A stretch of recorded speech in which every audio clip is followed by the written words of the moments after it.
Olá, pessoal.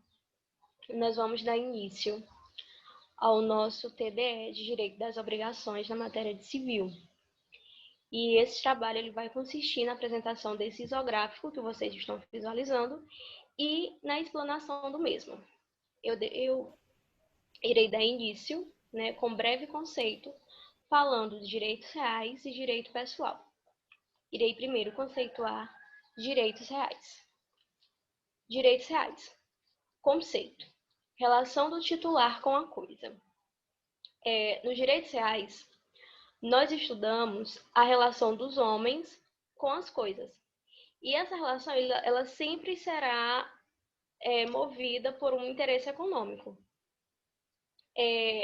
Esse direito, ele vai consistir em um conjunto de normas predominantemente obrigatórias, e essas normas, elas irão regular o direito atribuído à pessoa sobre os móveis. E esses móveis, eles serão móveis ou imóveis, na verdade, os bens de conteúdo econômico. É um direito absoluto e, portanto, ele é ilimitado. E dentro do direito real, o direito mais completo que temos é o direito da propriedade. Então, todos os outros direitos que tem dentro do direito real irão decorrer dele, né? E esse direito, o direito real, né, ele possui, né, uma previsão legal no Código Civil, no artigo 1225. E lá ele vai elencar todos os direitos reais, tanto o direito da propriedade como os demais.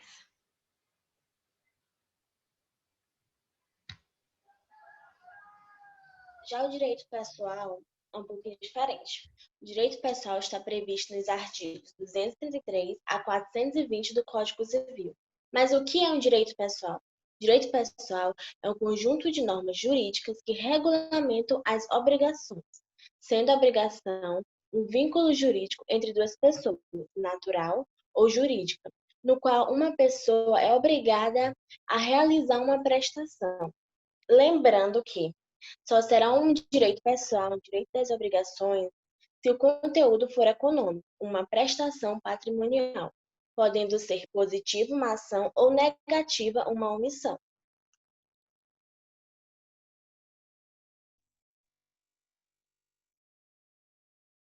E aí temos os direitos reais e pessoais quanto ao sujeito. Quanto ao sujeito, o que nos é interessante saber é se o sujeito ativo da relação ele vai ser determinado, indeterminado, ou se ele vai ser possível de uma determinação. E aí temos que nos direitos reais, o sujeito ativo, ele se relaciona, ele tem uma relação disciplinada com uma coisa. Então, o seu sujeito ativo, ele não é preciso ser determinado, ou seja, ele não é preciso ser identificado. Claro que em situações em que o direito desse sujeito ativo é lesado, e ele é desrespeitado, aí sim ele vai ser possível de determinação. Já nos direitos pessoais, a relação é entre dois sujeitos, o sujeito ativo, que é o credor, e o sujeito passivo, que é o devedor. E aí o sujeito é sim determinado ou determinável, dependendo aí de qual seja a relação. Lembrando que não é só dois sujeitos, no mínimo dois. Podem ser mais de um credor e mais de um devedor.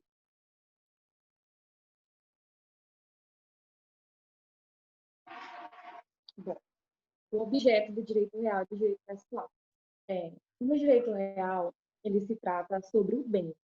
É o objeto. Quer dizer, o objeto é a coisa em si. Então, essa relação se trata mais sobre a coisa própria. Então, ele versa sobre o patrimônio, versa sobre a propriedade, ou seja, está se tratando de algo material. Ou seja, é um direito sobre um bem alheio. E em relação ao objeto desse negócio jurídico, ele será sempre determinado. É diferente do direito pessoal, que é o cumprimento de determinada obrigação. Ou seja, que obrigação é essa? A obrigação é da prestação do devedor, aquela relação entre credor e devedor. Então, O direito pessoal ele se trata de pessoas, ao passo que se faz obrigações. Então, é algo mais abstrato, diferentemente do direito real. E inibe também na questão de comportamento, ou seja, ele recai sobre a função de dar, fazer e não fazer. Já no direito real, não inibe esse comportamento. E quanto ao objeto, o direito pessoal, ele será sempre determinado.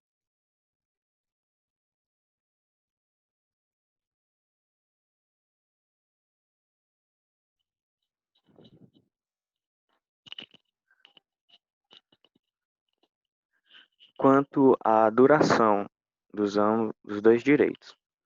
O direito real, ele é perpétuo devido à ligação que ele tem com o bem e ele não se extingue com o não uso desse direito. Pelo contrário, ele vai ficar mais forte e ganhar mais peso de acordo com o uso dele.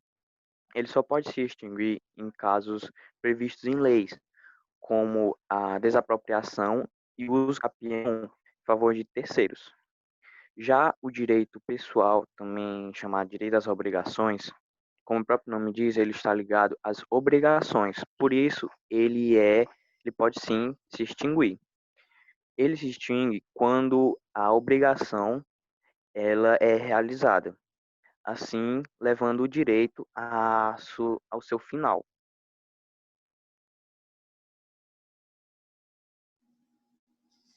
Bem, quanto à formação, para entendermos é necessário entendermos que são distintos, direito real e pessoal. No direito real, a formação só pode ser criada a partir de uma lei, sendo seu número limitado e regulado pela própria lei.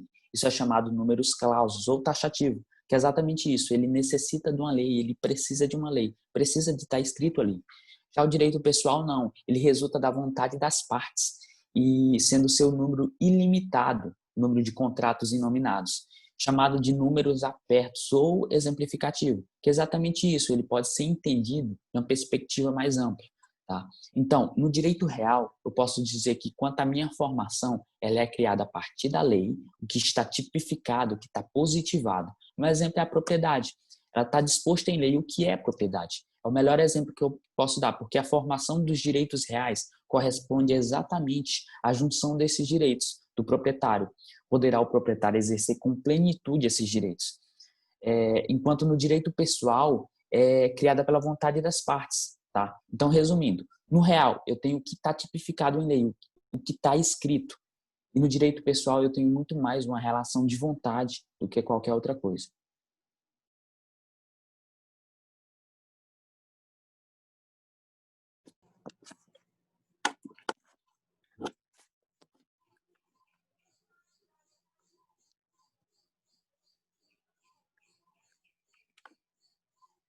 Estão me vendo? Sim. Tá.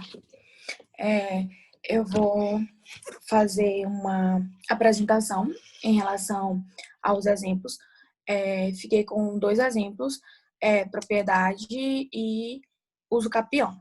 Eu vou primeiro falar sobre o direito de propriedade, que, para começar, é de total importância saber que o direito de propriedade é um direito real, e é também de total importância saber diferenciar o direito à propriedade e o direito de propriedade, uma vez que o direito à propriedade está implicando no desenvolvimento do cidadão. Já o direito de propriedade está implicando já na ordem jurídica de proprietário.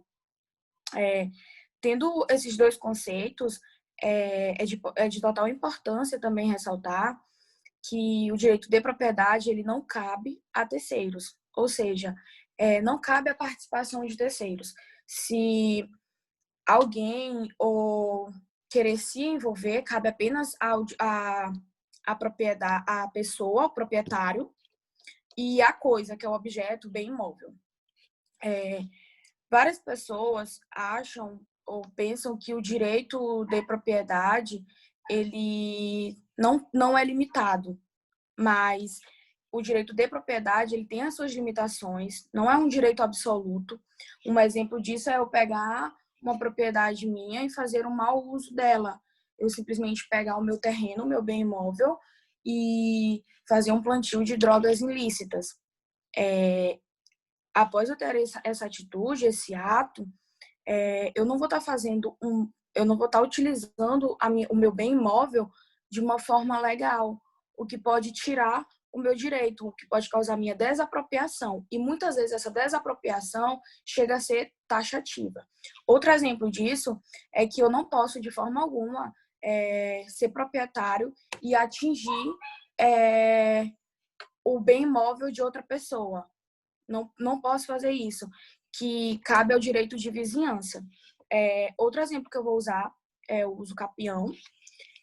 O uso capião é um direito que já cabe mais ao direito à propriedade, que tem uma finalidade, um desenvolvimento social, um desenvolvimento do cidadão. E é um direito que você adquire de você usufruir daquela propriedade. Vale ressaltar que quando você adquire esse direito, ele não é um direito que cobra, que tem as suas limitações em relação a eu só vou poder fazer o uso capião se for homem ou se for mulher. Não tem essa distinção, tanto de status civil como de sexo, jamais. Um exemplo disso é eu ter uma propriedade e usar o bem imóvel, ter uma terra lá. Vale ressaltar também que essa terra pode ser tanto na zona rural quanto urbana, mas digamos que eu tenha uma terra na zona urbana e eu vou lá e acho aquela terra lá e quero me apropriar dela, porque ela não está tendo nenhuma função social, está ali jogada, Deus dará. Eu pago todas as taxas, todos os atributos, impostos, construo uma casa lá, boto a minha família lá dentro e passo 20 anos lá. Depois de 20 anos, chega uma pessoa, a real proprietária da casa, com toda a documentação, e fala que quer tomar posse do que realmente é dela, que ela que é a proprietária. Cabe a mim falar que tenho o direito de uso capião, porque até mesmo passei 20 anos nessa propriedade, no qual não teve interrupção nenhuma dela, não teve questionamento nenhum da real proprietária, e eu posso entrar com o direito de uso capião, porque até mesmo no uso capião extraordinário, que você tem que passar no mínimo 15 anos na propriedade, sem interrupção nenhuma, você passando 20 anos sem interrupção, a quantidade de anos ainda baixa, porque você tem que passar 15 anos, aí abaixa para 10 anos. Então, o importante é não ter essa interrupção ou esse vínculo com o real proprietário e você fazer um bom uso do bem imóvel, não fazendo um mau uso ou dando uma finalidade que não seja otimista.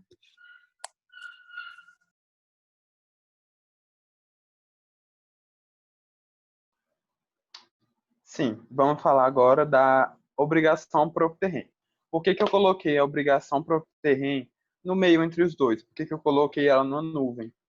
Justamente porque ela não se enquadra nem em um direito e nem em outro exatamente. Ela não faz parte apenas de um. Ela tem parte de um e parte de outro. Por que ela faz parte dos direitos reais? Porque é uma obrigação que nasce por causa da coisa. Eu, por exemplo, adquiri um apartamento. Com ele, eu tenho direitos reais minha sobre aquela coisa, minha sobre aquela propriedade, sobre aquele apartamento. Só que com ele, vem taxas condominiais, que são obrigatórias. Você não escolhe querer pagar ou não no momento da compra do apartamento. Aquelas taxas já não fazem parte dos R$3, são acessórios, são coisas que vêm obrigatoriamente ligadas àquele bem. Então, já são obrigações do proprietário. Obrigação de fazer, que é no caso de pagar a taxa condominial. Obrigação negativa de não fazer também. Em alguns condomínios, por exemplo, não pode instalar um ar-condicionado na fachada, não pode colocar um varal com roupa. Tem várias coisas que cabe ao proprietário não fazer. E, por exemplo, se uma pessoa compra um apartamento que já está atrasado, com taxas atrasadas, A pessoa que comprou sem saber ou sem prestar atenção nas taxas atrasadas, ela vai ser a responsável, pois aquelas taxas recaem sobre o proprietário. Ele não vai poder requerer ou solicitar o pagamento do antigo proprietário. Ele vai ser o responsável. E trouxemos aqui outros 2 exemplos de direitos pessoais. Prestação de um serviço, falei em geral, mas pode ser de qualquer coisa. Pode ser a compra de alguma coisa, prestação de um serviço mesmo, sei lá, instalar alguma coisa na sua casa,